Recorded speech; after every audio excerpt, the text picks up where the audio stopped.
Hausse de la délinquance chez les mineurs étrangers isolés, professeurs exfiltrés et menacés à Trappes, suicide chez les policiers, voilà ce que je vous propose d'analyser cette semaine. Alors bienvenue dans cette troisième revue d'actualité consacrée à l'insécurité chaque jeudi à 18h. Pensez à liker, partager, commenter cette vidéo et à vous abonner à la chaîne YouTube de Livre Noir. C'est parti.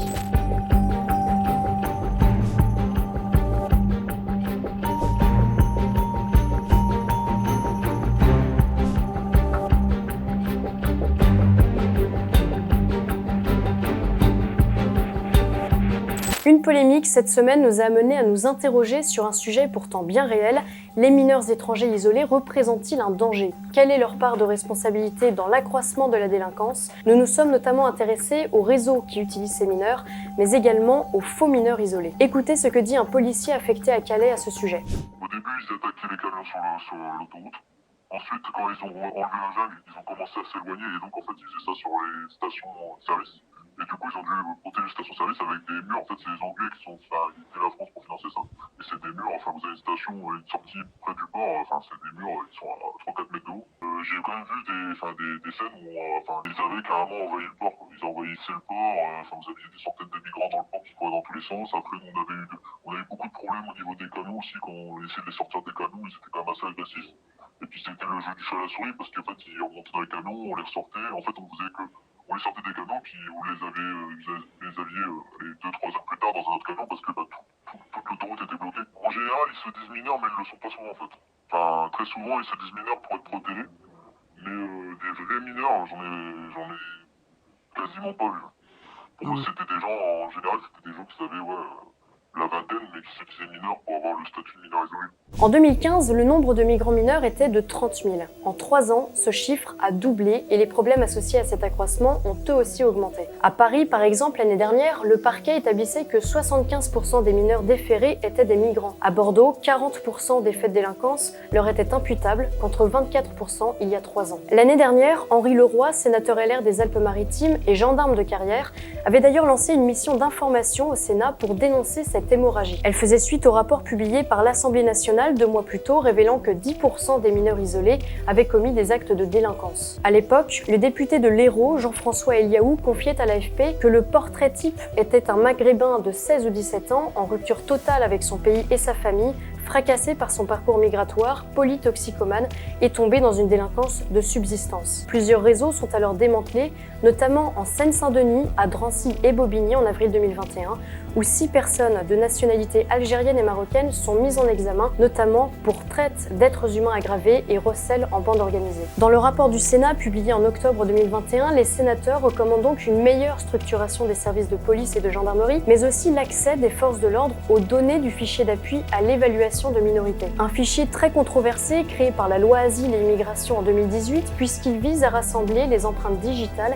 et les données de tous les jeunes étrangers estimés mineurs à leur arrivée en France pour rationaliser leur prise en charge par les départements. Pour rappel, en 2019, le Conseil constitutionnel valide les tests osseux pour déterminer si un migrant est mineur ou majeur, une décision indigne selon la Ligue des droits de l'homme, mais cette question prioritaire de constitutionnalité, QPC, soumise au Conseil constitutionnel, avait été déposée par un jeune Guinéen qui avait assuré avoir 15 ans lors de son arrivée en France en 2016 et dont le test osseux avait révélé un âge plus avancé, entre 20 et 30 ans. Seulement voilà, ces tests comportent une marge d'erreur pouvant aller de 2 à 3 ans. Dans une interview accordée au Figaro, le sénateur Henri Leroy cible également le problème de la réponse pénale qui handicape fortement l'action des forces de l'ordre. En janvier 2020, par exemple, des policiers nantais interpellent pour la 3e fois en 3 jours un mineur isolé de nationalité marocaine pour des faits de vol avec effraction, recel et vol commis sous la menace d'un couteau. À Bordeaux, un policier se confie même à ce sujet sur France Info, évoquant des gamins qui reviennent très régulièrement en garde à vue pour des faits différents, qui donnent de faux noms et refusent même le relevé d'empreintes. En somme, les policiers se sentent impuissants et face à ce phénomène, peinent aujourd'hui à assurer la sécurité des citoyens français. Un professeur de collège à Trappes a été la victime d'une fatwa numérique, selon les termes du procureur. Recontextualisons, il y a plus d'1 an, en décembre 2020, lors d'un parcours sur l'évolution représentation de l'homme donnée à des élèves de 3e, l'enseignante de SVT, Stéphanie, présente une frise chronologique sur laquelle figure le chanteur soprano et un peu plus loin un singe. Sur les réseaux sociaux, un père d'élèves s'en émeut, l'accuse de racisme et relaie une partie du cours en exigeant des explications au chef de l'établissement. Finalement, une rencontre est organisée avec le professeur et la publication est retirée, mais entre-temps, le mal est fait puisque la jeune femme de 34 ans reçoit de nombreuses menaces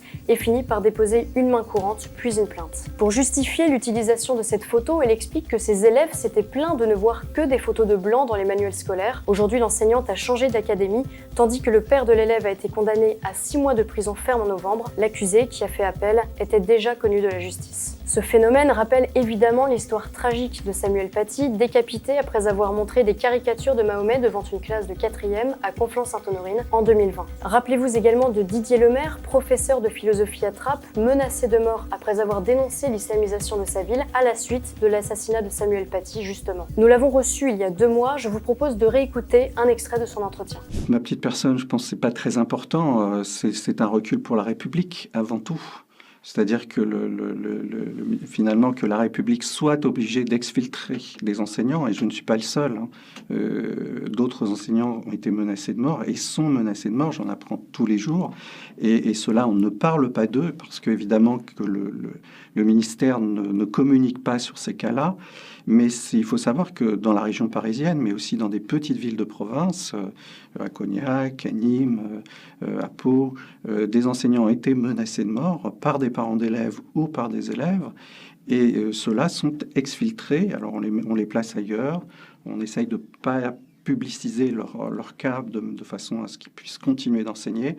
Moi, j'ai choisi d'être jusqu'au bout un lanceur d'alerte. J'avais commencé dès 2018. Donc j'avais fait ce choix parce qu'il me semble que d'abord je devais le faire pour mes élèves, pour les protéger. Je l'ai fait d'abord en tant qu'enseignant, pour protéger mes élèves d'un milieu qui les idéologise et qui rend impossible l'enseignement. Et dans un second temps, en tant que citoyen, parce que notre pays est menacé par cette offensive islamiste. En France, tandis que le ministre de l'Intérieur mobilise toute son énergie pour relayer des fake news, dans la police, le malaise s'accroît. 7 policiers se sont suicidés depuis le 1er janvier, dont 2 cette semaine. Un phénomène gravissime puisque l'année dernière, une 50aine d'entre eux se sont donné la mort. Selon un baromètre de la Mutuelle des forces de sécurité réalisé auprès de 6000 policiers, la même année, 24% d'entre eux ont envisagé de se suicider ou ont entendu des collègues vouloir le faire. Au total, selon l'étude, 40% des policiers sont en détresse psychologique, un chiffre bien supérieur à la moyenne nationale. Pour tenter de comprendre les raisons de cette détresse et de ces passages à l'acte, nous avons rencontré Cédric Vladimir, délégué national de la Fédération professionnelle indépendante de la police et porte-parole du collectif Hors Service. Il est l'une des voix montantes des syndicats de police indépendants et dénonce justement l'inaction du pouvoir face à ce phénomène croissant. Écoutez son témoignage que vous pouvez d'ailleurs retrouver en intégralité sur notre site livrenoir.fr. On ne peut que observer les résultats. 1200 suicidés pour comprendre qu'il y a un problème.